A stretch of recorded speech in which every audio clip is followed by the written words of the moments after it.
there. And then the lower figure is an example of the importance of global system response and looking at the bridge and the ground together and looking at the effects of trouble, so to speak, not just from one side of the bridge, but looking at the bridge as an integral system. And increasingly, again, we are seeing publications and discussions from University of Washington, from Berkeley even earlier, and from Canterbury, showing that there is a prevalence really of importance of system response on accurate characterization of what's going on because of lateral spread. So the experiments, this particular set of experiments is a shake table driven 1G shake table. And we started with this laminar soil container that was developed many years ago by Professor Ashford, which was about 2 meters in height. It's about 4 meters in length. And we were using the procedure of Dobry at RPI to incline the container mildly at a mild inclination of 2 or 4 degrees, as you see maybe here, so that when the shaking takes place, we get downslope deformations and we see what is happening to a pile system that would be in the middle of the container, as you see here. So this container, over the years, of course, grew up and got itself 1 more meter of height, so it became about 3 meters in height.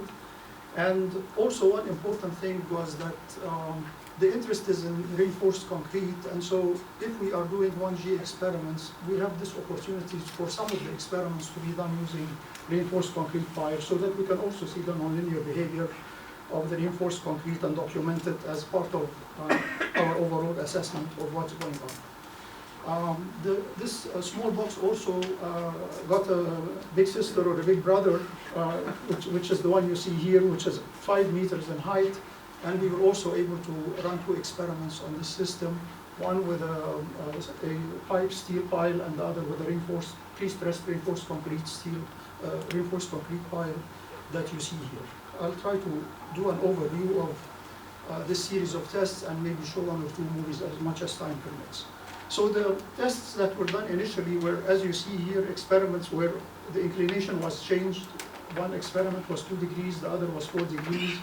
And then also the location of the water table was changed to see the impact of an upper crust as the lower soil liquefies, and then this dry crust or relatively dry crust pushes with significant force laterally on the pile. And then among the experiments were some with reinforced concrete, as I mentioned. This is the larger one at 3 meters, which also had an inertial interaction component in it. This is the picture of the pile, and this is the top mass that was there. And let's see here, and this is the 5 meter model, again showing the pile, a reinforced concrete pile and a steel pile. So let's look quickly at one of the main results that I wanted to share with you today, which is what you're seeing here. This is an experiment where, as the shaking started, the soil deformation evolved this way and kept on increasing till the end of shaking. And then we went and we back calculated what was the pile response looking like. And as you see here, the pile response reached a maximum here very early in the shaking, and then it rebounded back essentially to its original position. If we back calculate the bending moment that this pile was exposed to because of lateral spreading, we get this picture. And you see maximum moments are happening at the very, very beginning of the deformation.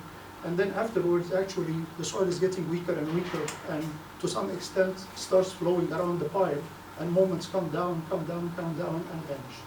So that relationship between the extent of lateral deformation and that more ground deformation might translate to that we're getting more and more load on the pile is not shown in this experiment at all. For that matter, what you're seeing here is that maximum moments are happening at the very beginning as the soil is liquefying and as it's starting to merge downslope. So this is one of the findings.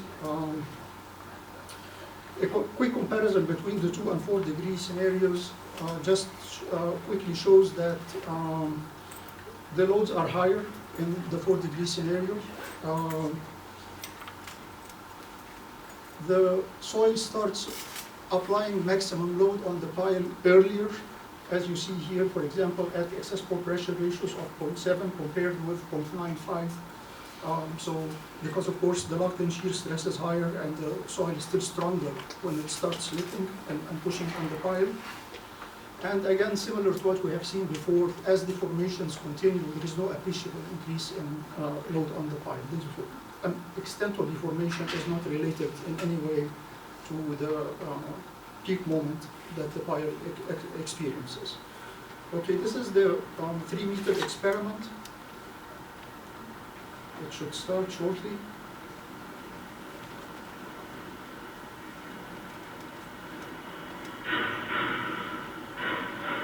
You could see the top mass of the pile up here. We will see it from plan view from the top in a second. So here, this is the top mass. This is the downslope deformations. A gap is opening, as you see here. And then the pile is going to eventually break and close this gap and even fail farther into the soil. Of course, there is a lot of data that is collected in the soil above the liquefied layer, within the liquefied layer, and below the liquefied layer, accelerations and deformations. These spikes are indicative of downslope deformations, as you might know. A lot of very interesting data to study, and also a lot of data to look at in terms of the deformations that happen to the pile and the cracking patterns that happened in the pile. And among the efforts we were trying to do is to keep an eye on layering so that it's not a uniform layer, and to try to see what is happening at the interface between loose and dense layers as an important practical element of the overall scope. This is the large experiment, one of them. This is the 5-meter experiment.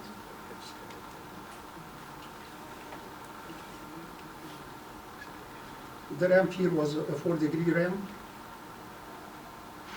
What PGA was on this? Do you remember? There were 3 shaking events, so this one maybe was about 0.3, let's say. We're looking from the top here. Here is the pile.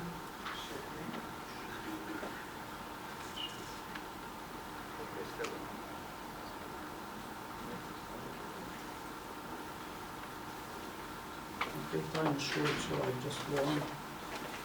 There was also a set of experiments from Japan that we were part of many, many years ago, including contributions from many people. The slide is not shown here, but Caltrans was also involved in this set of experiments. There were 4 tests, again 5-meter high container, 11-meter long, with piles and pile groups, as you see here, and with water up to ground surface, and some with water with a dry crust on top. Very large deformations in some of the experiments, a meter compared with 30 centimeter of pile diameter, so more than 3 pile diameters of deformation.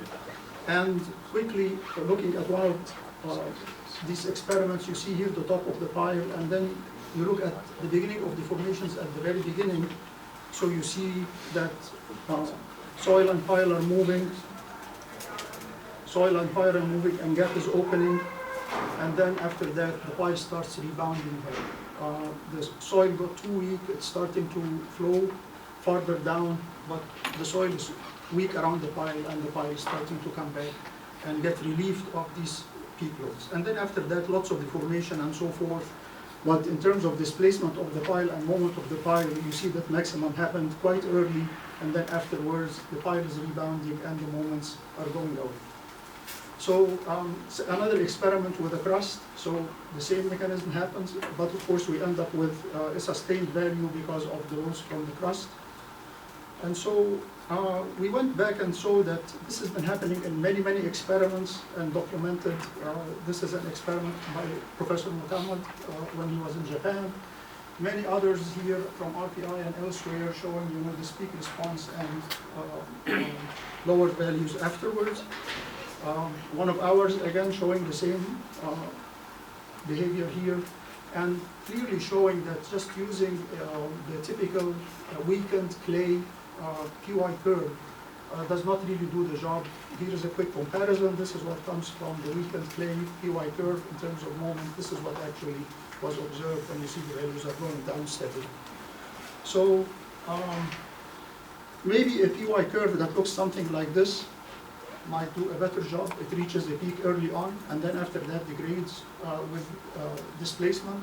The only other curve we saw in the literature that also mimicked this type of behavior was a curve that was published by Professor O'Rourke and co-workers some years ago in this form, based on data derived from centrifuge experiments, which was reassuring that this behavior has been acknowledged earlier and is showing that there is something happening at the beginning, and then after that there is degradation. So verification of that shows here, some comparisons with experiments, and shows that the responses are more reasonable this way. Since time is short, let me go to how do we put this in a framework that allows us to look at global system response. So this software, MS Bridge, is a software that develops line models, finite element models of bridges and foundations that can be modeled by PY strings. You can get a copy of this software at soilquake.net, and it includes now different types of springs, including this type of spring that does the degradation as well, and the classical types of springs are also there, so it's available. And it allows us to look at scenarios of lateral spreading according to the simplified method, but at the same time look at the response of the global bridge to some extent, all as a total entity, as opposed to just looking at one side at a time. We also have been trying to improve our finite element assessments of this response. So we've been working on 2 actual bridges. This is one of them, and you could see maximum response, and at end of deformations, the response is very different, and it is a global system where what is happening on one side affects the other side, and like I said, this has been highlighted in earlier studies as well. Very quickly, since time is tight, and I wanted to bring up a topic, an additional topic related to a presentation that Professor Ahmed is going to be making this afternoon about his experiment. He ran an experiment on the 3-meter container with a shallow foundation on top, as you see here, and liquefiable soils below. And we used his experiment as a benchmark and did polymer injection, as you see here, to inject polymer in the ground, replace some of the soil, cement some of the soil, so to speak, and increase lateral confinement this way. And this is here the experiment.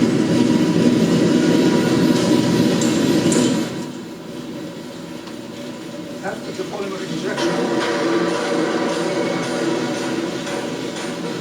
you might see that this technique produced some very good results, and even though the soil all around the foundation got in trouble, the foundation didn't settle much at all. And he's going to talk extensively about this work in his presentation this afternoon.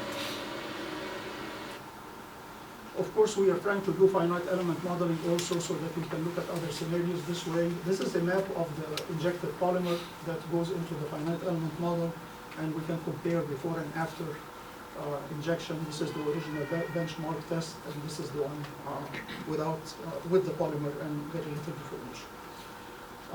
If you're interested, please take a look at soilquake.net. There are some OpenSeas capabilities that have been developed over the years and are available, so you might find that useful. Okay, thank you.